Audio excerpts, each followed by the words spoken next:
Hi, this is Alison with Alison Studios, bringing to you another artist here at Mayfair by the Lake. This is Garry Seidel. Anglicized, it would be pronounced Seidel. That's how I take it. But Garry is from Germany and has a European flair to his work. He does hand-colored photographs.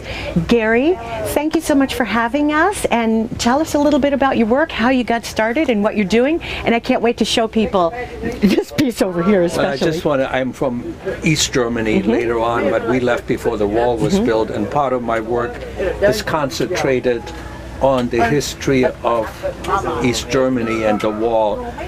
But how I got into photography, I lived in Greenwich, in New York, first in Brooklyn, and I was trying to date girls, okay? But first of all, they wouldn't go for people from Brooklyn.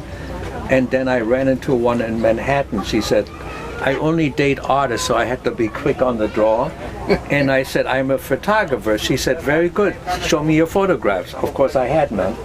So I went out to a camera shop on Broadway, bought a camera, and photographed. But I still wasn't good enough. But anyways, that got me in, and we remained friends for many years.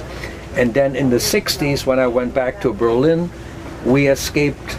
Before the wall was built in 63, I worked for the U.S. Army as a photographer from 63 till about 1970, off and on for the Berlin Brigade.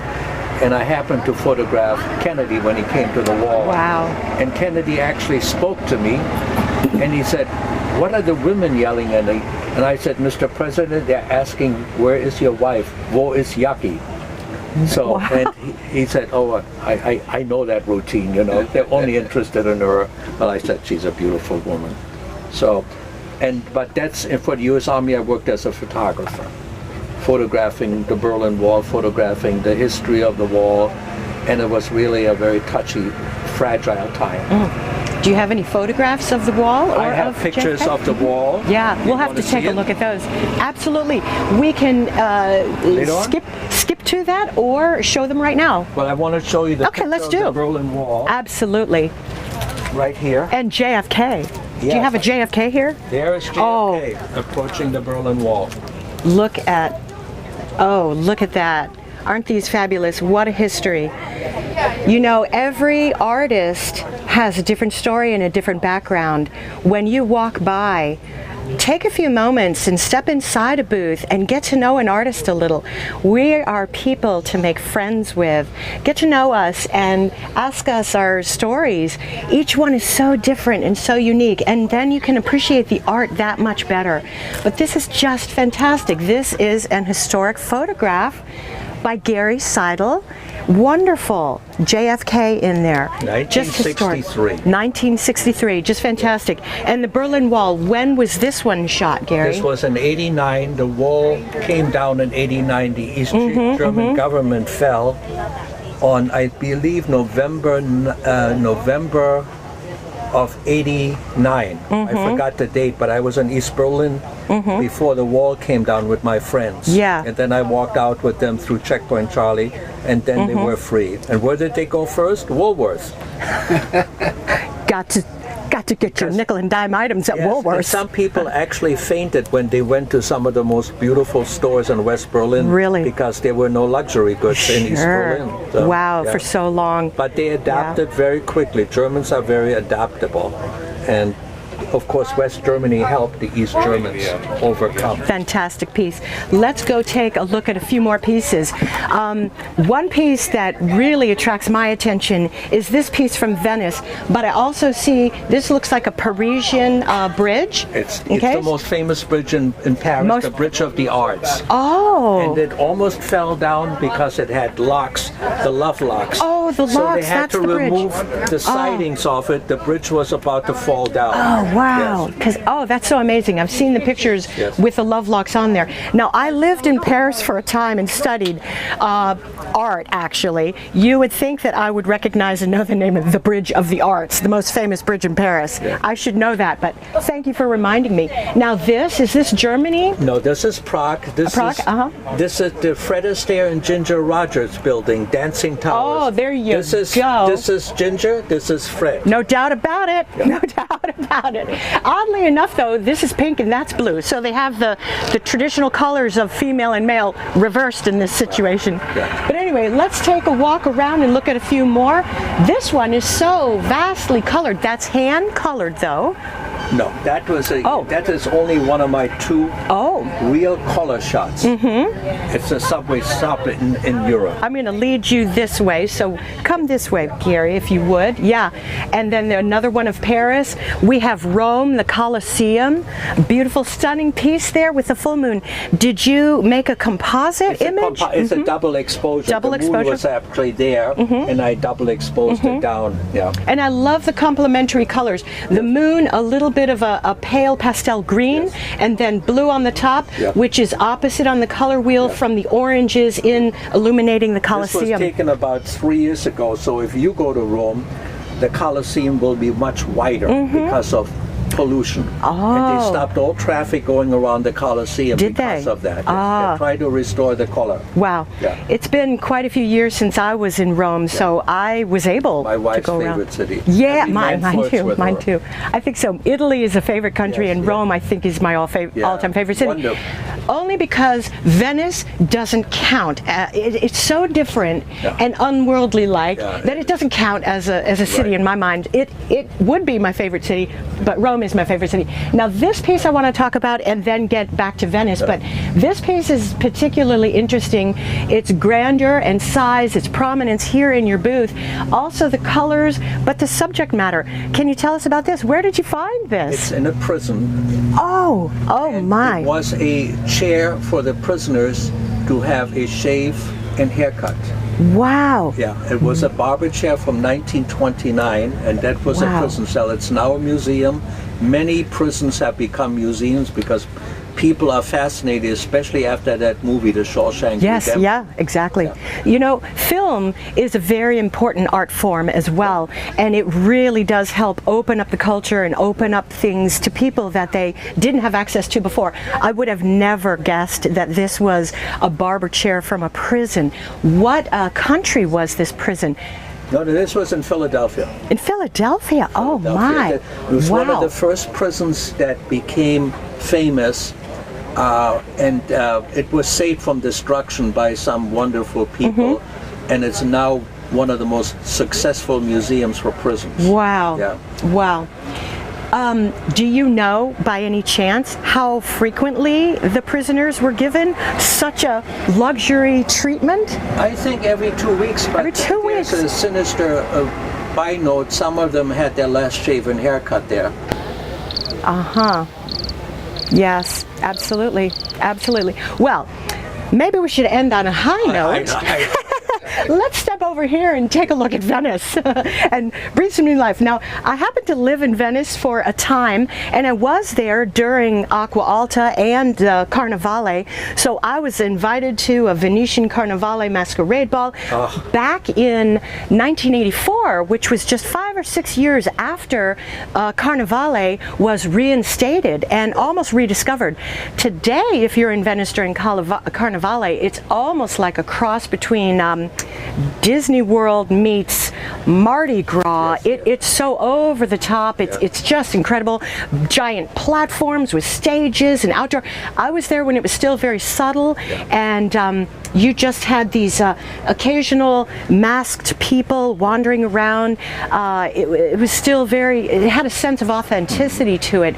There were mask shops, but it wasn't as over the top as it is today. Very, very commercialized and grand. It was still very organic iconic. But tell us about this, because I have a particular love of Venice, where I lived with, actually I did a small internship. This interview really isn't about me, but I love Venice, so I'm going to say it. Gary, if you don't mind, I did an internship with the Peggy Guggenheim Collection of Modern Art there, and lived with a famous Venetian artist by the name of Ludovico De Luigi, who is still there. I think he's about 80 years old now, but he's considered to be an old lion of Venice, and his family. I lived with he and his family, and I'm still in touch with his wife, who lives now in Switzerland, where she's from. But anyway, tell us please about this, Gary. When was this taken, and tell us about your experience. This was taken about 3 or 4 years ago. My wife and I go every 2 or 3 years to Venice, and there are 250 performers paid by the Italian government to pose for you. Of course, being a photographer, putting my tripod, you give them a little extra money and this and that, but they're wonderful. Yeah, I want to see wonderful. you too. They do pose for you, and they're very professional. You know? I mean, this is part of the magic. Stunning. You will walk along the canal, and suddenly you see 4 of these gorgeous women just walking along as though it was the 14th century. Carnival was forbidden for many years until I think 1960 for various reasons. But it is an incredible... Mussolini to Napoleon, I think. Well... Or the other way around, Napoleon to Mussolini. In there, it was banned for 200 years. It was banned for 200 years and brought back. But it's such an incredible money maker, and everybody on earth is there. And we go there, we like it best when it's a little inclement, the weather. It sometimes snows and it's haunting. Because it is just, I always tell people, once in a life you need to go to Venice and see Carnival. You've done a beautiful job colorizing this black and white photograph. The black and white, but then hand colored. But I did take a shot of them with my little digital camera just to get the colors approximately right. What kind of colors go on a black and white photograph like this, Gary? Black and white photo, I use Marshall photo oils, which are no longer available, but I have a huge supply, and sometimes you can get it through eBay or the internet. But I know certain places where I can still get it. Now, you learned this technique from your father, is that right? No, from my mother. Oh, from your mother. She did head coloring in Germany before we left for Canada and then the United States, so I learned it from her. So you're carrying on that tradition today. Absolutely. Well, Gary, where can we find your work? Do you have a website? I don't have a website. I'm not on the internet, only art shows. Oh, wow. Sorry, folks. You're going to have to come to an art show. You come to an art show in Florida or outside in the summer. The show circuit moves up north. This is our last show in Florida for a while. So where are your Our upcoming next show is shows? in Kentucky, and then another show is in Denver, Colorado. Okay. 5,400 feet. Oh, nice and cool. It should be cool. No, it's not cool. It's warm, but it's a dry heat. Like an oven. Yes. No, not really. But you get used to it. But you have a beautiful view of the Rocky Mountains. Wow. From your booth. I hope to get out there sometime with my art show. It might be a little while. Need a traveling van for that. Gotta go to art show. Yeah. So you can see Gary's work if you happen to be in the Kentucky or Denver, Colorado area. Name the show in Kentucky, Gary, and it's Lexington and Louisville also. But we do also the shows in Florida. We do both of the winter park shows, Coconut Grove, and the ones in usually all the shows in Florida. I see. Okay. So you can find Gary at some of the most prestigious shows. Coconut Grove down in Miami, Valentine's weekend. Winter Park is a fantastic show on the far side of Orlando. Very well-known show. Mayfair. Mainsail and Gasparilla. Oh, and Gasparilla too, in the Tampa St. Pete area. Gasparilla is one of the most wonderful show, wonderful setting, very avant-garde. Artists, the top dogs. Sounds like fun. Sounds like fun. It does. All right. Except setting up and taking down. Especially in the rain. Last year it got very rainy and muddy, didn't it? Fortunately, we were on cement, so it was much easier. But people in the mud died. Yeah, it was really. It's unfortunate for the artists. Yeah. Well, thank you so much, Gary, for having us. And I hope that some of our viewers will come out and find you at one of these shows and take a look at these phenomenal photographs, historic photographs, beautifully, artistically hand-colored in an old tradition that isn't being done by many. no. The materials aren't even available anymore. It's a different age, different world, definitely. different techniques, and It's digital these days, Yes. and you're doing it I'm the not old-fashioned. digital. Yeah.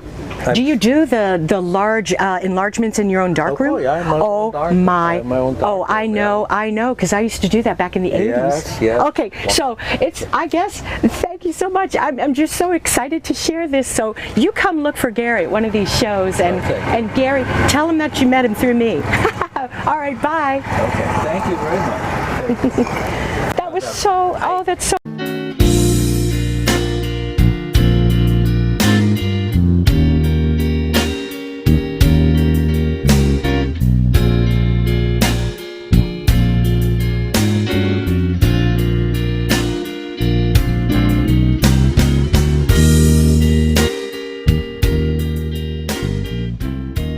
On a Vespa came by, could have been no more than 17 or 18, and she jumped on the back, put her hands around him, and off she went. Yeah, you know, there is something about those Italians. Oh, I can't help they it. are incredible. I know. And you know, when I was traveling in Europe, what a difference. But It's a motorcycle? It was a Vespa. It was a scooter. No, there's something. Yeah. There's still something about it. And I tell you what, it's so funny for me because when you go from country to country in Europe, I was there in my early 20s traveling and studying and whatnot.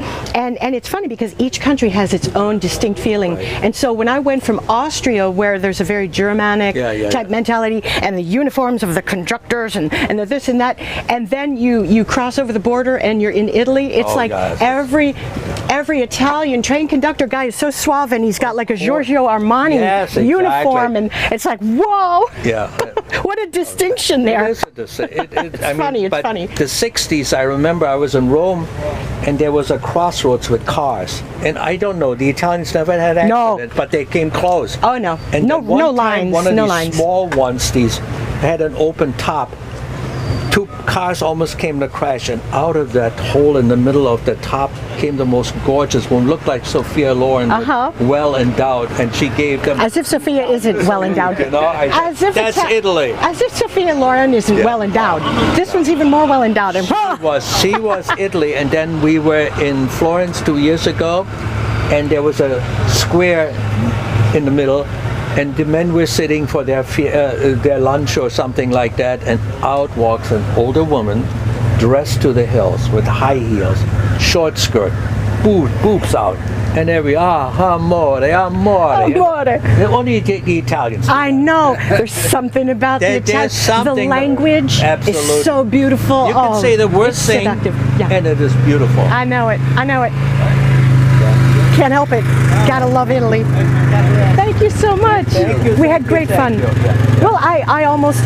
Are you a Facebook? You're not on.